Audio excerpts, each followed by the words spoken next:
আবারও পাকিস্তানি নিরাপত্তা বাহিনীর উপর হামলা চালিয়েছে আফগান যোদ্ধারা। তাদের হামলায় 2 পুলিশ কর্মকর্তা সহ মারা গেছেন 6 পাকিস্তানি নাগরিক, আর আহত হয়েছেন সীমান্তরক্ষী বাহিনীর 2 সদস্য সহ আরও 34 জন।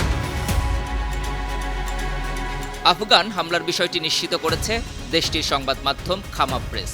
ওই প্রতিবেদনে বলা হচ্ছে, মঙ্গলবার খাইবার পাখতুনখাওয়া প্রদেশের লাক্কিমা রোয়াত জেলার জাবুখেল এলাকায় এই হামলা হয়। এতে মারা যান পাকিস্তানের 2 পুলিশ সদস্য।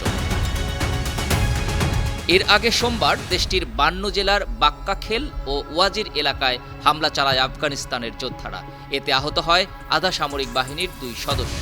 এছাড়া শনিবার বালুচিস্তান প্রদেশে ভয়াবহ বিস্ফোরণে মারা গেছেন 4 পাকিস্তানি নাগরিক, আহত হয়েছেন 32 জন।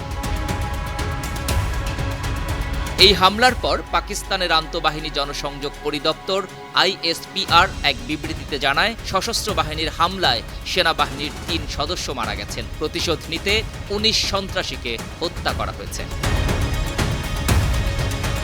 সম্প্রতি পাকিস্তান ভিত্তিক সশস্ত্র গোষ্ঠী তেহরিক-ই-তালেবান TTPর সঙ্গে শেহবাজ সরকারের একটি যুদ্ধবিরতি চুক্তি ভেস্তে যায়। এরপর থেকেই দেশটিতে হামলার সংখ্যা বেড়ে গেছে। TTPর লক্ষ্য পাকিস্তান সরকারকে হটিয়ে খাইবার পাখতুনখাওয়া প্রদেশে ইসলামী শরিয়া আইন প্রতিষ্ঠা করা।